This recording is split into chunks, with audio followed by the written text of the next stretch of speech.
Yes guys, welcome back to another video. Welcome to the George Benson football channel. When you're watching this video, I am probably flying to America for the Club World Cup that Chelsea qualified for by winning the Champions League in 2021. What an institution we are. And today we are bringing back what is, I would say, maybe a fan favourite on the channel, the tier list, the Chelsea tier list from this season, where we are going to rank every single player in the following tier: elite, key player, on the rise, underwhelming, and not part of the future.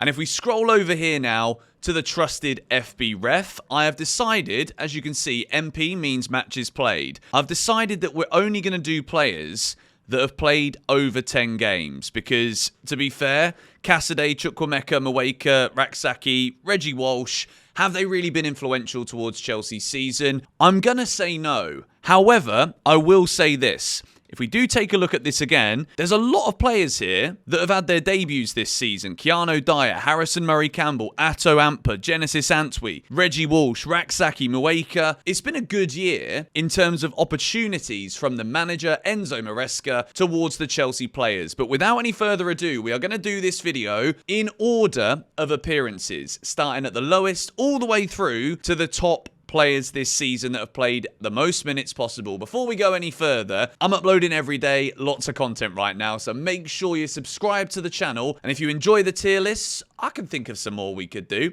Smack a like on this video. But without any further ado, we begin. Player number 1, Mark Guiu, is a player on the rise. When he joined last summer, I watched him in pre-season and I'm like, this kid, I think he's a really exciting player to watch. He puts in 110% effort every minute he's out there on the field. And the Conference League this season, he played fantastically well. I'm really impressed with Mark Guiu. And it's unfortunate that he's missed the last, 3 or 4 months of this season, because I actually think he would have had more of a say in the run-in, and I think that could have been not really defining for his Chelsea career, because I think Mark Guiu will be potentially a Chelsea player one day, but I also think there's a lot of I's that would need to be dotted, T's that need to be crossed for that to happen. But it didn't help him getting that injury, but he's on the rise. I think he's an exciting player. We move into Josh Achampong. Hold your horses. I see what you're saying here. Key player. Benson, what are you talking about, key player? The man has literally only featured 12 times this season. Hear me out, okay? The reason I've put Achampong in key player, what Josh Achampong understands is what Maresca wants him to do. As a right back, Josh Achampong is really good when it comes to stepping up into that inverted midfield position. Whereas, comparatively, Malo Gusto, as we saw in the final against Betis, doesn't necessarily know how to do it. So when we're talking about key players at Chelsea, a key player for Enzo Maresca is someone that understands what he's being asked to do. Somebody that takes a problem and can solve it. I think Achampong is that player for Chelsea. Let's see what happens next season, because I'm going to tell you now, one of my bold predictions for next season is that we see at least 20 appearances for Josh Achampong. I think he's such a good player, whether it is in the centre-back position, as a right back, or maybe even sometimes filling into the midfield potentially. But we move now. I know I might have lost a few of you there because he should be in on the rise, but I think he's key based on what he can do. Moving into Mykhailo Mudryk, underwhelming. Obviously a lot of us miss Mudryk. I do actually miss Mudryk, I'm not going to lie.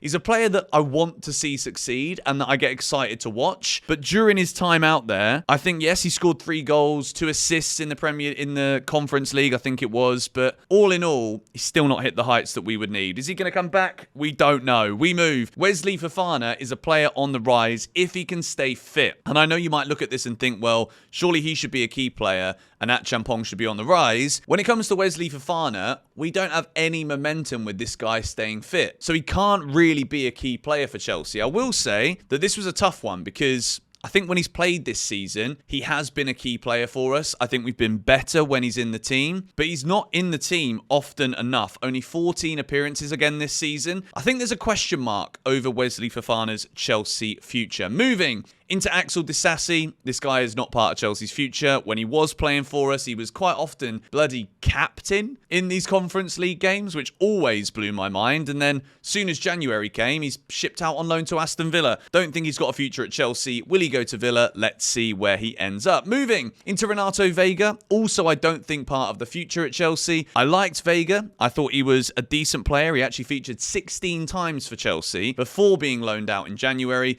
But I think this is a prime example of a player that is bought in for a low cost, and then he shows himself, gets a good loan move to Juventus, doesn't do too badly, and Chelsea will look at this as potential to maybe double the amount of money that they bought him for to get that price in, or maybe even triple. Renato Vega, don't see him as part of Chelsea's future. Moving into Romeo Lavia. When this guy plays, he is so key to Chelsea. I think Lavia is a class footballer. I think it's been so unfortunate that he's only featured 17 times this season for Chelsea. But when he does play, we can see his class. He's got an incredible turn in circle when it comes to actually receiving the ball from the defenders and then turning around and putting it forward in a progressive way. I think Lavia, if he can stay fit next season, I think it's going to be a big scrap between him and Andre Santos as to who's the better player, who gets the more minutes. But I think when he's been featured for Chelsea, he's absolutely been a key player. He knows what Maresca wants him to do, which is another real key sort of facet that I'm looking at in this video. I want to think about, what does Maresca want? Does the player execute it? Can he execute it? And can we move forward with him? Absolutely we can with Romeo Lavia. Let's move now. Badiashile, underwhelming. There was a couple of really good performances from Badiashile, but he's always going to be kind of, at least for me, I'm going to compare him to when he first joined the club. And I'm like, what a Rolls Royce of a player. Or should we say a Lamborghini of a player? Because that's the way the song went. Todd Boehly went to France in his Lamborghini, bought us back a centre-back, Benoit Badiashile. But now it's like, is he even going to stay at Chelsea? I don't know. This one for me was between underwhelming and not part of the future. But I think we've got to be careful. If we're looking at a right-sided centre-back, we're still going to need cover for Colwill in the left-sided centre-back position. So he goes into the underwhelming category. Moving into Trevor Chalobah. Trev came back in January after being disrespected last summer, shipped on loan to Crystal Palace, and fair enough to the directors being like, we might have made a mistake here, let's bring him back in. He was massive for Crystal Palace, and then since he's been here in January, I think he's been so good for Chelsea. And I think if I look at and think about between him and Tosin has definitely had a good ending to the season, but all in all, I think Trevor Chalobah, if he goes, I think whoever he signs for gets a really top quality centre-back. And I'll be very sad to see Trev leave. Moving into Joao Felix, not part of the future. Chelsea shouldn't have bought him. I think Joao Felix is a luxury footballer that might end up fitting in somewhere, or maybe he doesn't. There were moments this season where we looked at a player who scored 7 goals. Like, Joao Felix isn't a bad footballer, but he just didn't fit at our club. And it's unfortunate because I really wanted this one to work. But unfortunately, he's not part of Chelsea's future. Moving now. Philip Jorgensen. This was also a tough one because you could say he's been on the rise. He certainly wasn't a key player because he's been the number 2 goalie all season. He won a trophy, made a great save in the final. But I think when you've got Mike Penders coming in at Chelsea, Petrovic coming back from Strasbourg, and we're talking about maybe signing a keeper, I think I've got to be realistic with this one. As brutal as it might look to put him in the Reds category, doesn't mean he's a bad player. I don't think Jorgensen's a bad goalie, but I think this is a prime example of an unnecessary signing. And has he even improved his value? I don't know.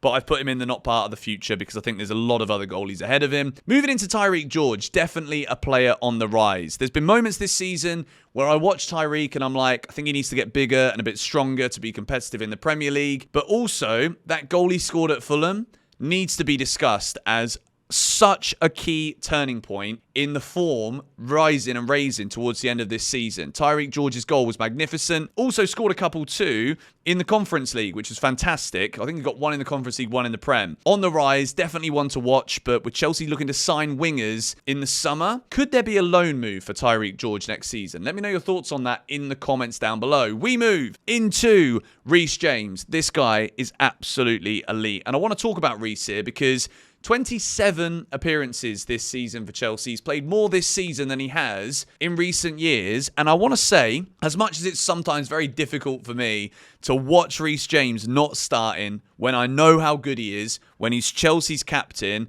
I think we've got to give credit at the end of this season that he's been on such a long run now without getting injured, Reece James. So credit to Maresca, credit to the way that we've managed him, but also, what a footballer, man. When Reece James is out there on the field, I genuinely don't think there's a better right back when he's fit in world football. I would love to see the days again when he's bombing down the touchline, overlapping, but we know that's not the way Maresca likes to play. But also credit for the fact that he's still fit and healthy. I love it. We move into the next player, Kiernan Dewsbury-Hall. I wanted to kind of put him in the on the rise category, but I've put him in underwhelming because I can't forget how quickly at the start of this season I made the decision for myself that he wasn't going to play for Chelsea. Do you know what I mean? Like, he's played in the Conference League and brilliant assists for Jadon Sancho, by the way. I don't know if it was a bad touch or a feint. If it was a feint, I'm going to say incredible. What a brilliant assist that is. Kiernan Dewsbury-Hall is a player that, again, a bit like some of these players in the not part of the future, Disasi, like Vega, Felix, like what have we bought these guys in for realistically? And Dewsbury-Hall, I don't know if it was a PSR signing. I don't know if it was Maresca saying,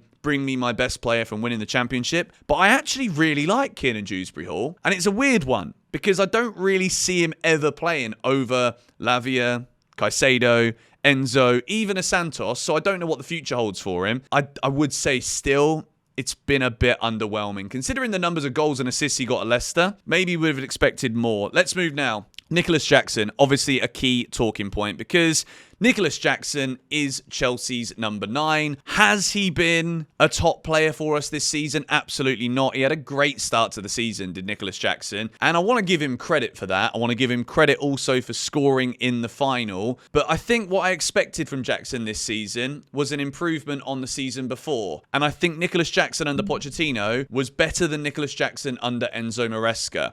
And that is why this summer, Chelsea are looking at buying 2 strikers. Maybe Jackson isn't part of the future at Chelsea. It's something that even by the time you watch this video, because I'm recording this before I fly to the US, maybe there's news about him leaving now already. I might be a bit premature with this one, but underwhelming for sure for Nicholas Jackson. I think he needs to at least be scoring 15 Premier League goals. Again, it's double figures in the Premier League, which I'm not turning my nose up at it. I think Jackson's a good striker. In terms of patience at Chelsea, there's only so much patience you can have when you're a club that's used to winning Champions Leagues. Yes, we've not won a Premier League since 2017, but your number 9 needs to be doing better. He's missed more big chances than he's scored, so he goes into the underwhelming category. Sorry, Nico. We move. Robert Sanchez, all right? This is one again where I have to hold my hands up here. I've put him in the on the rise category because what we saw throughout the majority of this season was the Rob Sanchez who makes you want to tear your eyes out. The mistakes, the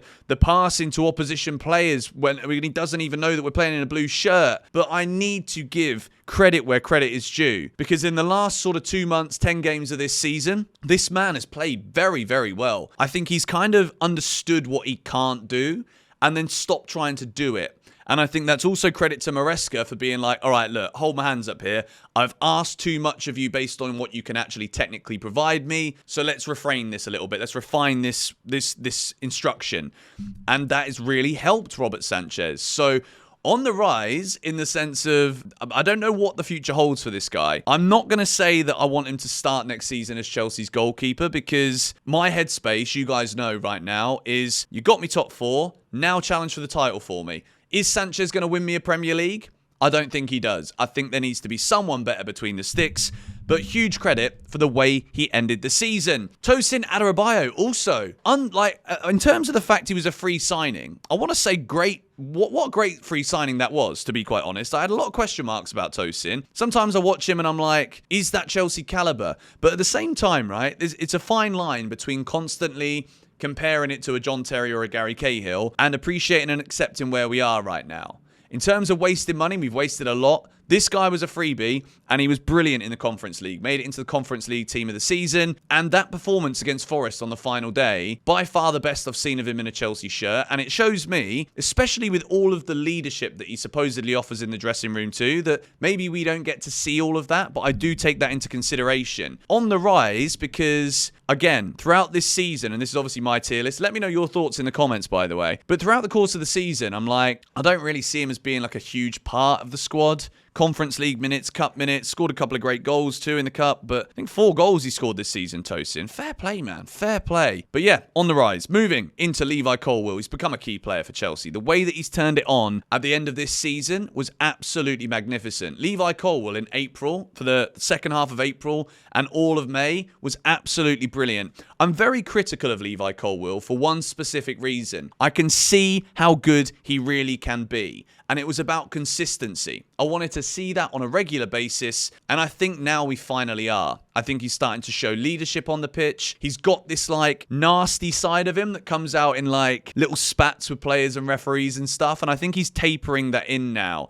And I think he's homing in on using that to his advantage as opposed to it being petulance. So Levi Colwill, I think next season, 100% starts at left centre-back for Chelsea. And I think he's got enough to be that guy, to be the aggressor at the back for Chelsea. We're all talking about we need a more aggressive front foot defender. This guy's passing range needs to be utilised a lot more the way that we used to with John Terry. But Levi Colwill, key player now. Good season from him on the whole. Moving, Noni Madueke. I'm putting him in on the rise because I'm still not sure, with all of the stories that we're hearing about winger signings and Sancho being on that left side, and we're looking like we're going to sign him now as well permanently. With Noni, there were so many great moments, and he's so good at what it is that he does, which is seeing the man 1v1 and beating him. But then it's the finishing. Then it is putting the ball in the back of the net and making the right decision, which is still not there. I don't think he's been underwhelming because I think he's improved. But I think there's still more improvements that need to happen, which is obviously expected from a very young squad. But Noni, I'm going to say, on the rise. We move now. Malo Gusto, underwhelming. Comparatively to what we saw under Pochettino, where because Reece James was out for so much of that season, Gusto was a key player last year. But this season, it's been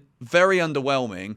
And this is a prime example of a player that is a good footballer, but based on the manager, based on the way that we try and play, what he's asked to do, what the instruction is, can he problem solve? That's something I want to focus on here, because Gusto, if you bring him on at the end of the game, yeah, very competent defender. He's got legs in him. He's going to run. He's going to be an outlet on the counter, but he's also going to just be there as another man at the back. But I think he's got more to his game than that. But it's underwhelming watching him try and do this Maresca inverted stuff. So poor season from Gusto, really, and especially in that final. We move. Nkunku, not part of the future at Chelsea. It's a shame, because I think he is a quality footballer. He scored 12 goals for us this year. I'll say thank you, Christopher Nkunku. It's a shame that those injuries never gave you the chance to really kickstart anything at Chelsea, but he doesn't fit the way that Maresca wants to play, and also the attitude at times this season, for me, wasn't good enough. We move. Jadon Sancho, on the rise, man, because he's not been a key player, I'd say, because I think the output level should have been so much better from Sancho this season. But I do think there's still a lot more to come. And whether or not at the time of recording this, we don't know if we're definitely signing him yet. Maybe we know by the time you watch this. But if he stays, I want more output. I want him to start shooting more. And he did that towards the end of the season. But he was also getting like bit part minutes here and there too. He wasn't playing every game. But also because he wasn't consistently great. I'm saying on the rise.